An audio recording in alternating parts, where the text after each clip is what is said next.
What do creamy yogurt, blueberries, and rotten shark meat mean to the average Viking? Lunch!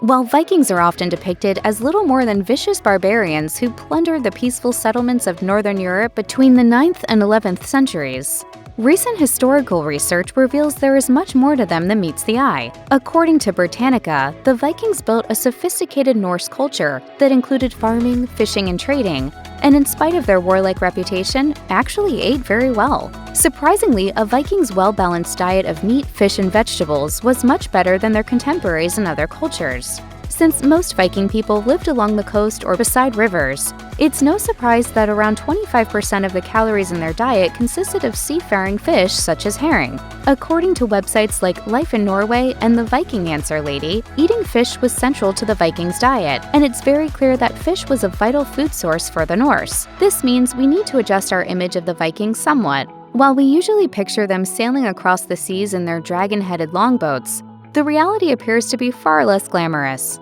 According to books like Children of Ash and Elm, A History of the Vikings, most Norse families took out simple rowboats on their fishing expeditions and reserved their magnificent longships for trade and war. An article from the website Sons of Vikings describes how the Vikings utilized different fishing techniques depending on the size of the catch.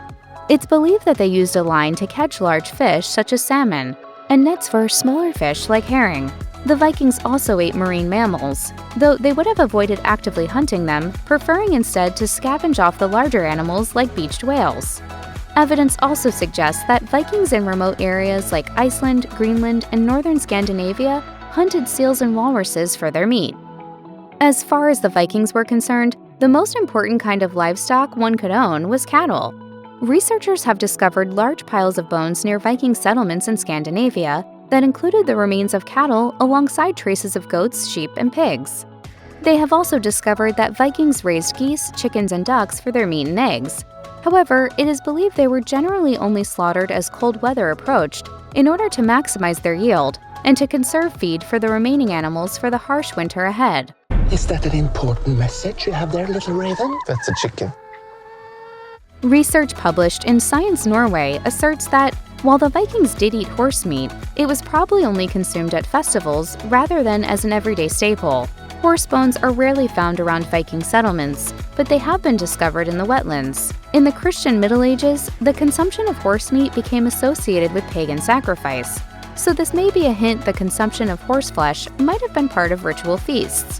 While Vikings did grill their meat on roasting spits, they preferred to boil it in stews.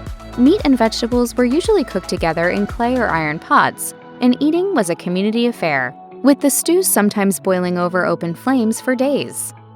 While Vikings did hunt game, it made up a relatively small part of their meat consumption. Vikings living in settlements such as Iceland found that animals were trickier to hunt due to harsh weather conditions, so they relied on wild meat as a dietary supplement rather than a staple. Communities in remote northern areas of Sweden and Norway, however, tended to rely far more on the wild game because raising domestic animals was difficult, and slaughtering them was a serious decision. Vikings typically used bows and arrows or animal traps to hunt for elk, deer, and reindeer. They even hunted wild boar and bears, and tamed falcons, using them to hunt for other birds. Squirrels were also sometimes hunted for their meat, but were more prized for their fur. Indeed, Vikings didn't just hunt for meat. They went into the forests to obtain raw materials such as hides, antlers, and sinew. Historians have also determined that the hunting of certain animals such as bears seemed to have been reserved only for those of high status, and there were rules about who could hunt and in what areas. While fresh food was abundant during the summer and fall, this wasn't the case in the winter and spring. Many Viking settlements were located in very harsh environments with exceedingly cold winters. It was important to preserve foods for consumption during those frozen months. However, modern research shows Vikings were rarely deficient in any vitamins or minerals.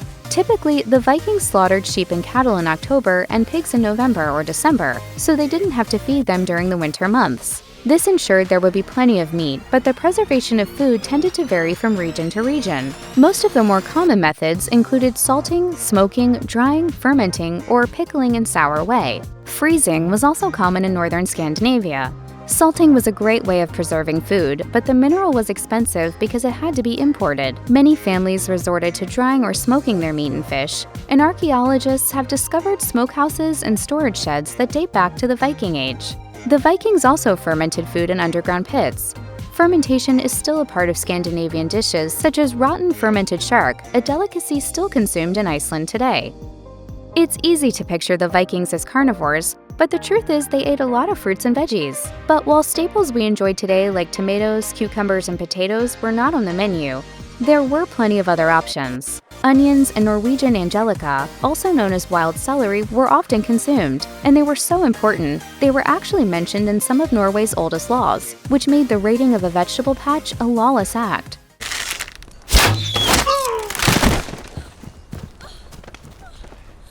Yeah, no, that's the concept. Depending on the region, Viking farmers cultivated other vegetables, including cabbage, peas, beans, and endive. They also grew root vegetables such as beetroot, which could be left underground during the winter months, simplifying storage and allowing them to be consumed when food was scarce. Even when times were good, many vegetables grown by the Vikings were often wild varieties that looked and sometimes tasted very different from the veggies we are familiar with in our modern supermarkets today. Of course, during times when conditions got dire, Norsemen were often forced to turn to wild forage like acorns and sandwort, but those were only considered to be emergency foods. Cattle, goats, and sheep weren't just sources of meat for the Norse. They also produced milk. During the Viking Age, most cows weren't slaughtered for meat until they had produced and fed a calf, but some milk cows were kept alive for up to a decade.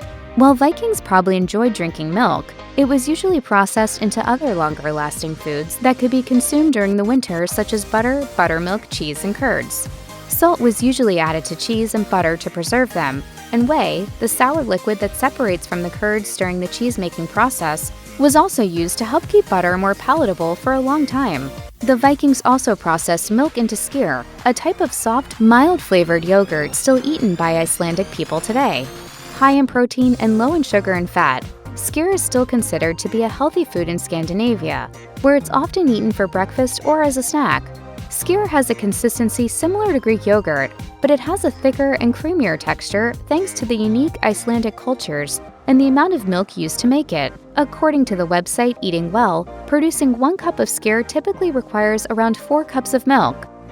Many Viking farms across Scandinavia had orchards that produced apples, plums, cherries, and pears. They enjoyed the fresh fruit during the warmer months and dried them for the winter. In addition, many Vikings took time to forage for wild berries, such as strawberries, raspberries, rowan, elderberries, hawthorn, and bilberries.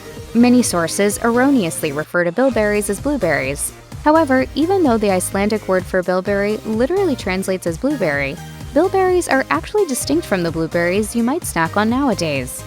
Vikings also enjoyed foraging for hazelnuts, the only nuts that would have been available near many of their settlements. Far-traveling Norse eventually had access to other kinds of nuts such as walnuts, chestnuts, and almonds, but those had to be imported from abroad. When they could get them, the Vikings commonly added nuts as well as berries to porridge and the yogurt-like skyr. Since the climate in much of Scandinavia was inhospitable for cultivating crops for a significant part of the year, growing wheat was only possible in some parts of Denmark. Because of this, the Norse people turned to the cultivation of hardier grains such as barley, oats, and rye. Rather than grinding the grains into a flour like we do today, the Vikings more often boiled them until they were soft and could be swallowed more or less whole in a lumpy porridge. You want some porridge? Viking communities also baked these grains into loaves of a kind of multigrain flatbread that was commonly used to scoop up stews of boiled meat and vegetables. Norsemen also made sourdough loaves by adding buttermilk to the bread dough. A poem in a collection of medieval works entitled The Elder Edda describes the bread consumed by the common Viking folk as a rather stodgy, heavy affair full of bits of the original grain. The elites were more likely to eat white, refined bread, indicating their bread was probably made from imported wheat flour. It's unclear whether or not the Vikings actually cultivated herbs and spices, but what is known is that they used these ingredients in their cooking. Vikings flavored their food with many of the herbs and spices we know today, including dill, thyme, rosemary, sage, tarragon, and coriander. The Vikings didn't have access to hot spices, but they sometimes used horseradish to give their dishes a kick. They also used seasonings such as nettles, mugwort, angelica, and woodruff, which might not be so familiar to us today. However, when it came to adding a bit of sweetness, honey was widely consumed at the time and was often used by the Vikings to flavor their meat. By the Middle Ages, the Vikings had access to many exotic spices that would be at home on a modern spice rack. Saffron, pepper, cardamom, cumin, ginger, and many other seasonings, along with salt, were obtained through trading. Salt in particular was highly prized because its production was both expensive and time-consuming. And, like any seasoning arriving from a foreign land, it was probably a luxury available only to the wealthy. Skeletal remains found of most Vikings indicate that they were relatively healthy, but of course, sickness can strike anyone. To help fight back against illness, the Norse used certain plants for medicinal purposes. According to articles from the Journal of Nutrition, the overall dental health of the Vikings was generally good due to their diet of coarse foods and little sugar. But it has been discovered that they did use something called scurvy grass to alleviate tooth decay. According to the Journal of Ethnopharmacology, scholars now think that Vikings may have munched on the leaves or seeds of henbane, a common weed at the time, to help get excited for battle. After consuming the plant, warriors would apparently enter a state of blind rage, which reportedly rendered them oblivious to pain. Our modern word berserk is derived from the Scandinavian word for precisely the kind of frenzied behavior that may have been produced by henbane consumption. Vikings were ferocious fighters, and many received horrible wounds in battle. According to botanist and researcher Annelien Kuhl, healers at the time had a unique way of diagnosing a warrior who had been wounded in the stomach. The person was fed onion soup, and if after a time the healer could smell onion in the wound, it indicated the intestines had been punctured and spelled certain painful death for the victim.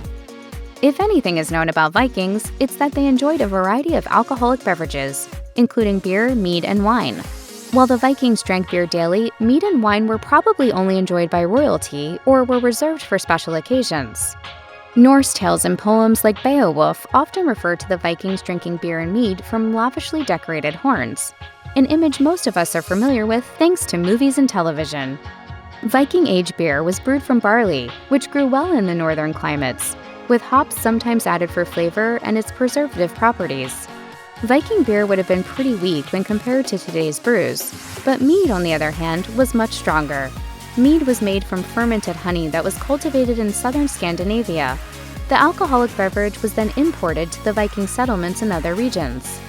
Since growing grapes wasn't possible in the chilly environment surrounding most Viking settlements, it's likely the Vikings would have made wine from various fruits. However, the more affluent members of their society probably did import grape wines from more southern locales. It's time to celebrate! Shame on those who don't get drunk!